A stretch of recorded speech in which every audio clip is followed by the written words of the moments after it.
दोस्तों सपने में अगर आप यह 6 संकेतों में से कोई एक भी संकेत अगर आपके सपने में आते हैं तो आप समझ लीजिए कि आप बहुत बड़े भाग्यशाली हैं। आपका जीवन अब बदलने वाला है। यूँ समझ लीजिए कि आपके जीवन में जितने भी चले आ रहे हैं कष्ट और समस्याएं हैं वह खत्म होने वाला है। दोस्तों आपको बता दें कि स्वप्न शास्त्र एक प्राचीन विद्या है जिसमें हम अपने सपनों के माध्यम से जीवन की स्थिति, भविष्य के संकेत और आने वाले समय के बारे में जानकारी प्राप्त करते हैं।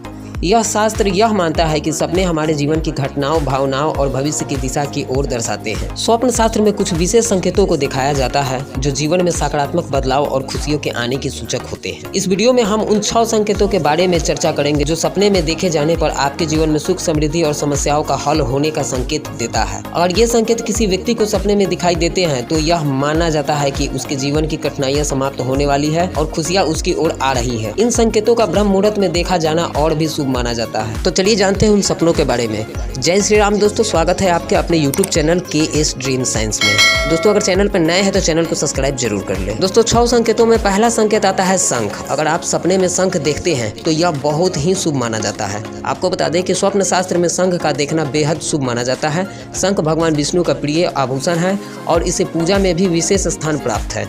अगर कोई व्यक्ति सपने में शंख देखता है तो यह संकेत है कि उसके जीवन में आने वाली कठिनाइयां समाप्त होने वाली है और समृद्धि का आगमन होने वाला है। इसे देखना यह दर्शाता है कि जब व्यक्ति के जीवन में कोई भी बड़ी खुशखबरी आने वाली है और उसका जीवन सकारात्मक दिशा में आगे बढ़ने वाला है तो ऐसे सपने व्यक्ति को आते हैं। दूसरा संकेत है सपने में शिवलिंग को देखना। अगर आप सपने में शिवलिंग देखते हैं तो ये भी बहुत ही शुभ फल देने वाला संकेत होता है। आपको बता दें दोस्तों कि शिवलिंग का सपना देखना भी एक बेहद शुभ संकेत माना जाता है। शिवलिंग भगवान शिव के साथ जुड़ा हुआ है और यह तामसिक व राजसिक से परे शुद्ध और निर्मल ऊर्जा का प्रतीक है। यदि किसी व्यक्ति को सपने में शिवलिंग दिखे तो इसका मतलब है कि उसकी परेशानियां समाप्त होने वाली है और उसे जीवन में शांति और समृद्धि मिलेगी। इस सपने का अर्थ यह भी हो सकता है व्यक्ति का कोई बड़ा कार्य पूरा होने वाला है और वह मानसिक शांति प्राप्त करेगा। इसका तीसरा संकेत है गाय को देखना। अगर आप सपने में गाय देखते हैं तो ये भी बहुत शुभ माना जाता है। स्वप्न शास्त्र में गाय को बहुत पवित्र और शुभ माना गया है। गाय का सपना देखना आमतौर पर शुभ होता है क्योंकि गाय से जुड़ी होती है माता लक्ष्मी और धरती की उर्वरता का प्रतीक। यदि कोई व्यक्ति सपने में गाय को देखता है तो यह संकेत है कि जब उसके जीवन में खुशियाँ आने वाली है। गाय का सपना देखना यह भी दर्शाता है कि वह व्यक्ति जीवन में किसी विशेष कार्य में सफलता प्राप्त करेगा और उसके समक्ष कोई बड़ा अवसर आने वाला। इसलिए अगर सपने में आप गाय देखते हैं तो ये बहुत ही शुभ फल माना जाता है। चौथा नंबर पे आता है मंदिरों के दर्शन करना। अगर आप सपने में किसी भी प्रकार के कोई भी मंदिर अगर आप देखते हैं या फिर किसी भी देवी देवता के मंदिर का दर्शन करते हैं तो ये भी लाखों लोगों में से किसी एक को ही आता है। ये भी बहुत ही शुभ फल माना जाता है। स्वप्न शास्त्र में मंदिर के दर्शन करना विशेष रूप से यदि वह बहुत भव्य और सुंदर हो तो यह एक अच्छा संकेत होता है। मंदिर में पूजा और ध्यान करने का प्रतीक है। आत्मिक उन्नति और मानसिक शांति। अगर किसी व्यक्ति को सपने में मंदिर का दर्शन होते हैं तो यह संकेत है कि उसका जीवन अब बेहतर दिशा में जा रहा है। उसकी समस्याओं का समाधान होने वाला है और उसे सुख संपत्ति की प्राप्ति होगी।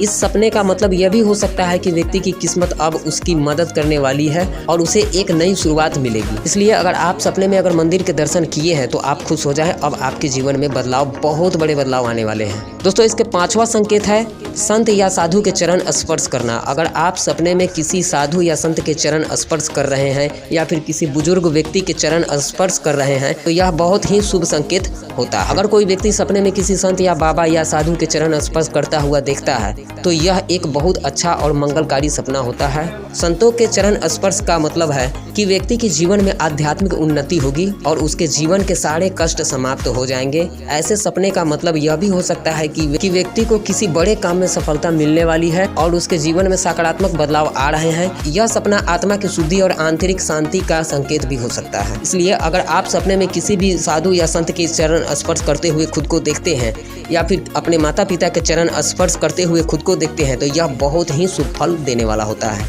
दोस्तों इसका 6ठा संकेत है माता पिता या बुजुर्गों के आशीर्वाद प्राप्त करना। स्वप्न शास्त्र के अनुसार यदि किसी व्यक्ति को अपने माता पिता या बुजुर्गों के आशीर्वाद मिलता है तो यह बेहद ही शुभ संकेत होता है। इस सपने का मतलब यह है कि व्यक्ति को जीवन में अच्छे फल मिलेंगे और उसकी कठिनाइयां समाप्त होने वाली है। इस सपने से यह भी संकेत मिलता है कि व्यक्ति के जीवन में शांति, समृद्धि और खुशियां आ रही है। माता पिता और बुजुर्गों से आशीर्वाद प्राप्त करना यह दर्शाता है कि व्यक्ति के भाग्य उसके साथ है और वह जीवन के हर क्षेत्र में सफलता प्राप्त करेगा। यूँ समझ लीजिए कि जो व्यक्ति सपने में अपने माता पिता के चरण स्पर्श करते हुए देखते हैं तो ऐसे लोगों के जीवन में माता लक्ष्मी का आगमन का संकेत होता है। तो दोस्तों ये है 6 संकेत। अगर यह 6 संकेत में से कोई एक भी संकेत अगर आपके सपने में आते हैं तो आप बहुत ही भाग्यशाली है। दोस्तों सबसे पहले ये जान लें कि ऐसे सपने आप कब देखेंगे तो आपको ज़्यादा लाभ मिलेगा। आपको बता दें कि स्वप्न शास्त्र में ब्रह्म मुहूर्त में देखे गए सपनों का विशेष महत्व होता है। ब्रह्म मुहूर्त सुबह के 3:30 से लेकर 5:30 के बीच का समय होता है, जब वातावरण शुद्ध और शांति से भरा रहता है। इस समय में देखे गए सपने अधिक प्रभावशील और शुभ माने जाते हैं। अगर इस समय में कोई व्यक्ति शंख, शिवलिंग, गाय, मंदिर, संत या आशीर्वाद का सपना देखता है तो यह संकेत है कि उसके जीवन में जल्द ही शुभ बदलाव आने वाले हैं। स्वप्न शास्त्र के अनुसार यदि किसी व्यक्ति को इनमें से कोई एक संकेत सपने में दिखाई देते हैं तो यह माना जाता है कि उसका जीवन अब सुखमय और समृद्धि की ओर बढ़ रहा है। उसकी समस्याएं खत्म हो जाएंगी और उसे जीवन में सफलता और शांति मिलेगी। दोस्तों अगर आपको इन 6 संकेतों में से कोई भी एक संकेत अगर आपके भी सपने में आए हैं तो आप हमें कमेंट करके जरूर बताइएगा। आपका कोई सवाल हो तो आप हमसे पूछ सकते हैं और चैनल पर नए हैं तो चैनल को सब्सक्राइब जरूर कर लें। जय श्री राम।